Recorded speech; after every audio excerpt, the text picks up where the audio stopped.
তাদেরকে শাহাদাতের মর্যাদা দান করুন। যারা এখনো আহত হয়ে পঙ্গু হয়ে জীবিত আছেন, আল্লাহ তাআলা তাদেরকে সুন্দরভাবে জীবনযাপন করার তৌফিক দান করুন। সংগ্রামী ভাই ও বন্ধুগণ, আজকে বিশেষভাবে স্মরণ করছি ২৪-এর গণ অভ্যুত্থানের মাধ্যমে আমরা যে দ্বিতীয় স্বাধীনতা পেয়েছি। ভারতীয় আধিপত্যবাদের বিরুদ্ধে বাংলাদেশের ১৫ বছরের কর্তৃত্ববাদী সরকারের বিরুদ্ধে আমাদের ছাত্র, যুবকরা, তরুণরা, নারী এবং শিশুরা জীবন দিয়ে যে আন্দোলনকে সফল করেছে, ২৪-এর গণ অভ্যুত্থানে যারা জীবন দিয়েছে, যারা শাহাদাত বরণ করেছে, আল্লাহ তাআলা তাদের শাহাদাতকে কবুল করুন।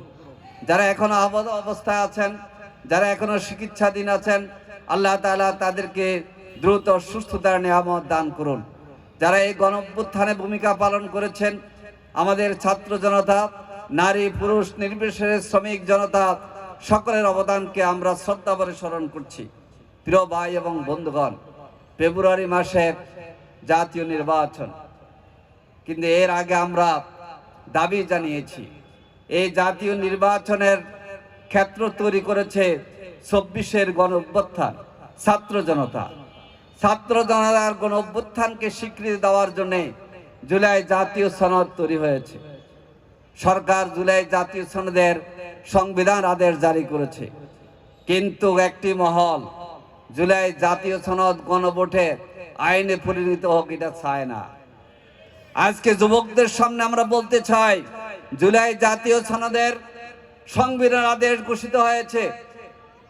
জাতীয় নির্বাচন আগে গণভোটের আয়োজন করে ছাত্র জনতার, এদেশের মানুষের ২৪-এর গণ অভ্যুত্থানের অবদানের স্বীকৃতি দিতে হবে এবং গণভোটে সংস্কারের পক্ষে, বাংলাদেশের পক্ষে, আধিপত্যবাদের বিরুদ্ধে, আওয়ামী পেশিবাদের বিরুদ্ধে হায়ের পক্ষে রায় দিয়ে জনগণকে বুঝিয়ে দিতে হবে আমরা আগামী দিনের বাংলাদেশ পেশিবাদ মুক্ত বাংলাদেশ গড়ে তুলতে চাই। সংগ্রামী ভাই এবং বন্ধুগণ, আগামী নির্বাচনে ছাত্র জনতার আকাঙ্ক্ষা কি? এই আকাঙ্ক্ষা শহীদ আবু সাইদ বেগম রোকেয়া বিশ্ববিদ্যালয়ের ছাত্র বলে গিয়েছে, বুকের মধ্যে অনেক জ্বর, বুক পেতেছি গুলি কর। কি বলেন? আজকে বাংলাদেশের মানুষের বুকের মধ্যে জ্বর কিসের? আমরা ফেসিবাদ তাড়িয়েছি, কিন্তু দুর্নীতি মুক্ত রাষ্ট্র এবং গঠিত হয় নাই। আমরা নতুন বাংলাদেশ পেয়েছি, কিন্তু এই নতুন বাংলাদেশে এখনো সাদাবাদীর দুরাত্ম চলছে। কোন মহল এখন ক্ষমতা যায়নি, কিন্তু সাদাবাজির কারণে জনগণ মনে করে এরা ক্ষমতা গেলে, ভোটে নির্বাচিত হলে সাদাবাজির সার্টিফিকেট পেয়ে যাবে। এর জন্য আজকে তরুণদের এবং মানুষের বুকের জ্বর হচ্ছে। সাদাবাজ মুক্ত বাংলাদেশ থেকে, সাদাবাজের বাংলাদেশ থেকে আমাদেরকে মুক্ত হইতে হবে। সাদাবাজ এবং মাদক মুক্ত বাংলাদেশ সমাজ গড়তে হবে। আজকে নারীরা তাদের সম্মান, নিরাপত্তা এখনো নিশ্চিত হয়নি। যেই দলের হোক, নারী আমার মা, নারী আমার বোন, নারী আমার মেয়ে, নারী আমাদের পরিবারের গর্বিত সন্তান। আজকে দেখা যায় ডাকসুর সদস্য রাফিয়াকে স্লাট শেমিং করা হয়, অন্যরা আনন্দ করে। ফাতেমা তাসলিম জুমাকে স্লাট শেমিং করা হয় কেন? যেই দলের, যেই মতের কোন নারীকে অপদস্থ করা হবে, আমরা সকল নোংরামের বিরুদ্ধে জামাত ইসলামী আছে। আমরা মনে করি নারীদের সম্মান, মর্যাদা, অধিকার এবং নিরাপত্তার গ্যারান্টি দেবে বাংলাদেশ জামাত ইসলামী। নারীদের যে সম্মান, নিরাপত্তা, মর্যাদা এবং অধিকারের নিশ্চয়তা আল কোরআনে বর্ণিত হয়েছে। বাংলাদেশ জামাত ইসলামী ক্ষমতা গেলে কোরআনের আলোকে, সুন্নাহর আলোকে নারীদের সম্মান, মর্যাদা, ইজ্জত, আবরু এবং তাদের নিরাপত্তার জন্য সুন্দর একটি বাংলাদেশ গড়ে তুলবে। আমাদের বিরুদ্ধে অপপ্রচার চালিয়েছিল, ডাকসুতে শিবির জিতলে ঢাকা বিশ্ববিদ্যালয় ছাত্রীদের জন্য এক ধরনের অবরুদ্ধ হয়ে যাবে। আমার প্রিয় আমার ভাতিজাই আমি বলি, আসিফ আব্দুল্লাহ এখানে আছে। আসিফ আব্দুল্লাহর বাবাও জামাতের নেতা, মাও জামাতের নেতা, বুরঙ্গামারি বাড়ি। আজকে ঢাকা বিশ্ববিদ্যালয়ের ছাত্রীরা বলছে আমরা মুক্ত পরিবেশে সম্মান এবং নিরাপত্তার সাথে ঢাকা বিশ্ববিদ্যালয়ে আমরা নির্বিঘ্নে চলাফেরা করতে পারি। বাংলাদেশে আল্লাহর রহমত এবং জনগণের দোয়ায় জামাত ইসলামী ক্ষমতা আসলে দল ধর্ম নির্বিশেষে সকল নারীরা মায়ের মর্যাদা ভাবে, মেয়ের মর্যাদা ভাবে, ছাত্রীর মর্যাদা ভাবে সবাই তাদের ইজ্জতের সাথে নিরাপত্তা ভোগ করে এই নতুন বাংলাদেশে তাদের অধিকার নিয়ে তারা থাকতে পারবে। সংগ্রামী ভাই ও বন্ধুগণ, বাংলাদেশের এই আন্দোলন সবল করেছে তরুণরা। তরুণদের জন্য বলতে চাই, তরুণদের এখন 65 বছরের একজন তরুণ নেতা আছে, তার নাম কি? ডাক্তার শফিকুর রহমান। বয়সে 65, কিন্তু উনার বক্তব্যে উনি বলে আমি তরুণ, আমি তরুণদের সহযোদ্ধা। কি বলেন? কারণ 54 বছরের এই পেশিবাদী, দুর্নীতিগ্রস্ত এবং মাদকের এই বাংলাদেশকে পরিবর্তন করে ন্যায়ভিত্তিক মানবিক বাংলাদেশ গড়তে হলে ডাক্তার শফিকুর রহমানের নেতৃত্বে আমরা যে 8 দল গঠন করেছি, উলামায়ে কেরাম, ইসলামী দলের নেতাদের নেতৃত্বে এই 8 দলকে ভোট দিয়ে, এখানে ঢাকা 9 আসনে কবির আহমদকে ভোট দিয়ে আগামী দিনের মানবিক বাংলাদেশ গড়ার জন্য সকলকে প্রচেষ্টা চালাতে হবে। আজকে আমরা দ্ব্যর্থহীনভাবে বলতে চাই, আমাদের ছাত্ররা লেখাপড়া করবে, এই লেখাপড়ার মধ্য দিয়ে নৈতিক শিক্ষা, কোরআন বর্ণিত নৈতিক শিক্ষা, আর তাদের শিক্ষার সাথে সাথে তারা যেন কর্মসংস্থানের উপযোগী যোগ্য হয়ে দক্ষ হয়ে গড়ে উঠতে পারে। বাংলাদেশ জামাত ইসলামী শিক্ষাকে সেভাবে পুনর্গঠন করে শিক্ষা ব্যবস্থা গড়ে তুলবে ইনশাআল্লাহ। আজকে তরুণদের মধ্যে দেখা যায় বিশ্ববিদ্যালয়ের ছাত্র, মাথায় টুপি, মাথায় পাগড়ি, মুখে দাড়ি, দেখা যায় কিনা? ইংরেজিও বলতে পারে, বাংলাও বলতে পারে, আরবিও বলতে পারে, পারে কিনা? তুরস্কের প্রেসিডেন্ট এরদোয়ানকে দেখলে কি মনে হয়? উনি যখন কোরআনের আয়াত তেলাওয়াত করে মনে হয় একজন ভালো শাসক। আজকে আমাদের তরুণরা প্রমাণ করেছে ডাকসু, জাকসু, সাকসু, রাকসুতে একথা প্রমাণ করেছে সৎ নেতৃত্বের প্রতীক বাংলাদেশ ইসলামী ছাত্র শিবির। আগামী দিনের বাংলাদেশের মানবিক বাংলাদেশ গঠনের জন্য আগামী দিনের বাংলাদেশ অপেক্ষা করছে বাংলাদেশ জামাত ইসলামীর জন্য। আমরা মুখে মুখে বলি না, আমরা প্রমাণ করেছি বাংলাদেশের মানুষের পাশে জামাত ইসলামী আছে। আজকে বাংলাদেশের মানুষের প্রিয় নেতা পরিণত হয়েছেন জননেতা ডাক্তার শফিকুর রহমান। কি বলেন? তার নেতৃত্বে, আলেম ওলামা ইসলামী দলের নেতৃত্বে, দেশপ্রেমিক সমমনা দলগুলোর নেতৃত্বে দুর্নীতিমুক্ত, সন্ত্রাস মুক্ত, মাদক মুক্ত মানবিক বাংলাদেশ ইনশাআল্লাহ গড়ে উঠবে। আজকে এই আসনের নির্বাচনী প্রস্তুতির অংশ হিসাবে এই যুব সমাবেশে মার্চ পর দাঁড়িপাল্লার জন্য আমরা এসেছি। দাঁড়িপাল্লাকে কেন ভোট দেবেন? দাঁড়িপাল্লা হচ্ছে ইনসাফের প্রতীক। এই দাঁড়িপাল্লায় নির্বাচিত হয়ে বাংলাদেশের জাতীয় সংসদে প্রতিনিধিত্ব করেছিলেন আল্লামা দেলোয়ার হোসেন সাঈদী। কি বলেন?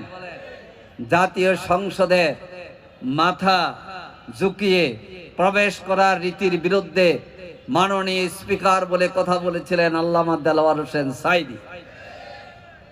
বাংলাদেশের জাতীয় সংসদে নামাজের বিরতির দাবি আদায় করেছিলেন বাংলাদেশ জামাত ইসলামীর বর্তমান নায়েবে আমির সাবেক সংসদীয় দলের নেতা অধ্যাপক মুজিবুর রহমান।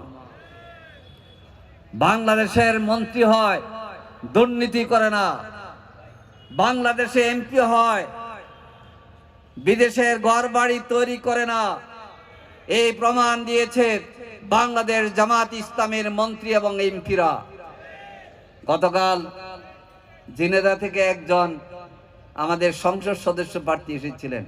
তিনি বলেন যে ভাই জোয়ার তো তৈরি হয়েছে। আমি কেন? বলে যে আমি তো বেশি ঝিনেদার লোক, পাশে আমার চুয়াডাঙ্গা, পাশে যশোর এক। বলে যে কি বলতেছেন? বললাম ৮৬ সাল থেকে ২০০৮ পর্যন্ত আমরা এই এলাকায় জামাত ইসলামীর যারা সংসদ সদস্য হয়েছে, আপনারা দেখেন যারা অন্য দলের হয়েছে তাদের ঢাকাতে বাড়ি কয়টা, আর আমরা যারা এমপি হয়েছিলাম আমাদের কোনো বাড়িঘর আছে কিনা? আসলে নাই। বলে যে এই কথা যখন আমরা বলছি, আমাদের প্রতিপক্ষ দলের প্রার্থীরা এর কোনো জবাব দিতে পারে না। আমি বললাম যিনি এমপি ছিল আগে তার বাড়ি কয়টা? বলে ৫টা। একটা দলের একজন এমপি লোকাল এলাকা, ঢাকাতে বাড়ি ৫টা। এই জন্য আমরা আজকে বলতে চাই, বাংলাদেশ জামাত ইসলামের নেতৃত্বে এবং ইসলামী দলগুলোর ৮ দলের নিয়ে আমরা সরকার গঠন করলে দুর্নীতির বিরুদ্ধে জিরো টলারেন্স, দুর্নীতি মুক্ত বাংলাদেশ আমরা করতে পারবো। আপনারা জানেন শেখ হাসিনার আমলে ২৮ লক্ষ কোটি টাকা পাচার হয়েছে। ইনশাআল্লাহ ১ টাকা পাচার হবে না বলে এই দেশের জনগণ জামাত ইসলামের প্রতি আস্থা রাখা শুরু করেছে। আপনারা দেখেছেন জরিপে উঠে আসতেছে, যারা আমাদের বক্তব্য দেয় জরিপে প্রতিদিন তাদের ভোট কমে। আর যারা আমরা আজকে দুর্নীতিমুক্ত বাংলাদেশের কথা বলছি, জরিপে আমাদের পয়েন্ট বেড়ে যাচ্ছে। বাড়ছে কিনা? এই জন্য খুলগা ৯ আসনে আগামী নির্বাচনে জিতাতে হবে কাকে? কবির ভাই। কবির ভাই একটু দাঁড়ান। কবির ভাই, আমরা এক কবির ভাই, দাড়ি পাল্লা, দাড়ি পাল্লা, কবির ভাই। সম্মানিত ভাইরা, কবির ভাই ঢাকা মহানগরী জামাত ইসলামীর পরপরিষদ সদস্য ছিলেন, কেন্দ্রীয় মজলিস শুরার সদস্য ছিলেন, বহুদিন খিলগার থানার আমির ছিলেন। কবির ভাই যখন খিলগার থানার আমির, তখন ১০,০০০ লোকের উপস্থিতিতে এই খিলগা থানার কর্মী সম্মেলনে প্রধান অতিথির বক্তব্যে রেখেছিলেন আমির জামাত মাওলানা মতিউর রহমান নিজামী। প্রিয় ভাইরা, এই দাড়িপাল্লা মাওলানা নিজামীর মার্কা, এই দাড়িপাল্লা আল্লামা সাইদির মার্কা, এই দাড়িপাল্লা আলী আহসান মুজাহিদের মার্কা, এই দাড়িপাল্লা আমাদের শহীদদের স্মৃতি, এই দাড়িপাল্লা আগামী দিনের বাংলাদেশ গড়ার জন্য নতুন বার্তা মানুষের কাছে দিচ্ছে। আসুন, আমাদের এই প্রিয় বাংলাদেশ, ছাত্র জনতা যে ঝড় কথা বলে জীবন দিয়েছে, আবু সাইদ মুগ্ধ, শেষ হয় নাই যুদ্ধ। কারণ ২৪শে গণ অভ্যুত্থানের পরে অনেকে ক্ষমতায় চলে গেছে মনে করে এমন ভাবে সাদাবাজি করছে, এখন আর ভোট বাড়ে না, ভোট কমে। এই জন্য আসুন আমরা এখানে দাড়িপাল্লা কবির ভাইকে জিতানোর জন্য প্রতিটি ঘরে ঘরে আমরা চলে যাব। আমরা বলবো দুর্নীতিমুক্ত বাংলাদেশ চান, আদল ইনসাফের বাংলাদেশ চান। ২০০৬ সালে ২৮শে অক্টোবর এই খিলগার তরুণরা জীবন দিয়েছিল, তাদের বিচার চান। ৫৭ জন সেনা কর্মকর্তা সহ ৭৪ জনের হত্যাকাণ্ডের বিচার চান, শাপলা হত্যাকাণ্ডের বিচার চান। আল্লামা দেলাওয়ার হোসেন সাইদির রায়ের দিন ১০০-র অধিক মানুষের জীবন দেওয়া সহ জামাত ইসলামের ১১ জন শীর্ষ নেতা সহ ৫০০ লোকের জীবন দেওয়া হয়েছে। লক্ষ লক্ষ বিরোধী দলের নেতাকর্মী জীবন দিয়েছেন।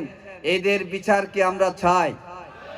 এদের বিচার নিশ্চিত করতে হলে, সংস্কার নিশ্চিত করতে হলে আগামীর দিনের দাঁড়িপাল্লার পক্ষে গণজোয়ার তৈরি করতে হবে, কবির ভাইকে এই আসনে জিতাইতে হবে, আর এটা আমাদের তরুণরা পারবে। সর্বশেষ বলতে চাই, আমি কোরআনে আয়াত বলেছিলাম, আসহাবে কাহাবের মর্যাদা আল্লাহ তাআলা বলছেন ইন্নাহুম ফিতিয়াতুন, তারা ছিল 7 জন, ফিতিয়াতুন যুবক, আমানু বিরাব্বিহিম, তারা ঈমান এনেছিল তাদের রবের প্রতি, ওয়া জিদনাহুম হুদা, আর হেদায়েতের ক্ষেত্রে আল্লাহ তাআলা তাদেরকে হেদায়েতের অনুভূতি বাড়িয়ে দিয়েছেন। আজকে বাংলাদেশের 24 গণ অভ্যুত্থান, এরা তরুণদের বিপ্লবী ভূমিকার কারণে সম্ভব হয়েছে। কি বলেন? সেই তরুণরা কি সজাগ আছে? আছে। সেই তরুণদের নেতারা জেগে আছে, আবু সাইদ কায়েম আছে, এবং ইসলামী ছাত্র শিবিরের কেন্দ্রীয় সভাপতি জাহিদুল ইসলাম নেতৃত্ব দিয়ে যাচ্ছে কিনা, তরুণরা আছে। আমরা বাংলাদেশের দল ধর্ম নির্বিশেষে সকল পর্যায়ের তরুণদেরকে বলতে চাই, তোমরা যে বিপ্লবের কারণে পেশিবাদ বিতাড়িত হয়েছে, আসো পেশিবাদ মুক্ত বাংলাদেশ গড়ার ক্ষেত্রে তরুণদের নিয়ে ডাক্তার শফিকুর রহমানের নেতৃত্বে আমরা পেশিবাদ মুক্ত বাংলাদেশকে গড়ার ক্ষেত্রে কাজ করি। আল্লাহ হাফেজ। বাংলাদেশ জিন্দাবাদ। বাংলাদেশ জামাত ইসলামী জিন্দাবাদ।